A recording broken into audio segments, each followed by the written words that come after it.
இல்லை, ஒருத்தங்க அரசியல்வாதியை ரைடு பண்ணுறாங்கன்னா எந்த தவறும் இல்லாமையா வந்து இடி வந்து ரைடு பண்ணுவாங்க? அப்படி பண்ணுறாங்கன்றது தான் பிரச்சனையே. அப்படி பண்ணுறாங்கன்றது தான் பிரச்சனையே. 2 பிரச்சனை இருக்குங்க. கரெக்டான ஒரு கேள்வி கேட்டீங்க. 2 பிரச்சனை இருக்குது. உண்மையில் தவறு செய்பவர்களை விட்டு விடுகிறார்கள் என்பது தான் முதன்மை பிரச்சனை.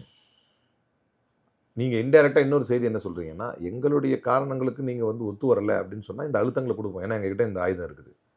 நீ குற்றம் பண்ணீரி பண்ணாமேரி. ஏன்னா ப்ரொவிஷனே அப்படி இருக்குது. நான் இமீடியட்டாக பர்டன் ஆஃப் ப்ரூஃப் வந்து அக்யூஸ் மேலே போயிடும். பண்ணலை நீங்கள் தான் ப்ரூவ் பண்ணிட்டு வெளியே வரணும். அது வரதுக்குள்ளே காலம் போயிடும். 1 வருஷங்கிறது சர்வசாதாரணமாக ஓடிடும். இது வரைக்கும் யார் 1 வருஷத்துக்கு கிட்டத்தட்ட அரவிந்த் கெஜ்ரிவால், மணிஷ் சிசோடியா, இங்கே செந்தில் பாலாஜி, யார் சிறை போனாலுமே கிட்டத்தட்ட 1 வருஷம் கிட்ட கவிதா அவங்க மொத்தம் கொண்டு கிட்டத்தட்ட 1 வருஷத்தை தொட்டுறாங்க. 6, 7 மாதம், 8 மாதம், 9 மாதம், 1 வருஷத்தை தொட்டுட்டு தான் வர்றாங்க எல்லாருமே. இவ்வளவு உறுதியாக ஒரு சிட்டிங் அமைச்சரை, சிட்டிங் முதலமைச்சரை கைது செய்து உள்ள வைக்கக்கூடிய அளவுக்கு நீங்கள் இருக்கிறீங்க அப்படின்னா கண்டிப்பாக பொதுமக்கள் கேட்பார்கள் உங்கள் கன்விக்ஷன் ரேட் என்ன, நீங்கள் கரெக்டாக தான் கைது பண்ணுறீங்களா, நியாயமாக தான் கைது பண்ணுறீங்களா? அப்போ இந்த உங்கள் கன்விக்ஷன் சரியா இல்லை அப்படின்னு நான் சொல்லலை.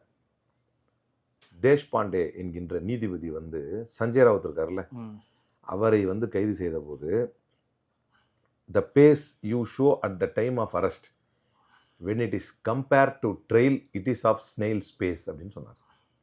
இதை நானா சொல்கிறேன், பொதுமக்கள் கேட்குறத விடுங்க. ஒருத்தனை நிரூபிங்கயா, ஒருத்தன் குற்றவாளி நிரூபிக்கிறதுக்கு நீங்கள் எப்படி இருக்கிறீங்க, நத்தை வேகத்தில் செல்கிறீர்கள்.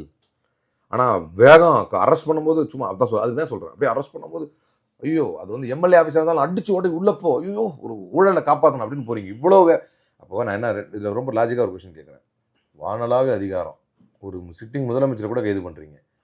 அந்த முதலமைச்சரை கூட செயல்பட விடாமல் அவர் சட்டமன்றத்துக்கே வர முடியாத மாதிரி, அதாவது அவர் வந்து செக்ரட்டரியேட்டுக்கே வர முடியாத மாதிரி தடுக்கிற அளவுக்கு பெல்லில் கண்டிஷன்ஸ்லாம் வாங்குறீங்க.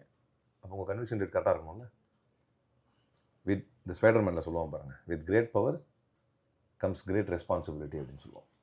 With great power. ஆச்சி கொழுக்கட்டை மாவு வந்தாச்சு. ஆச்சி கொழுக்கட்டை மாவிற்கு கொழுக்கட்டை அச்சை கேட்டு வாங்குங்கள்.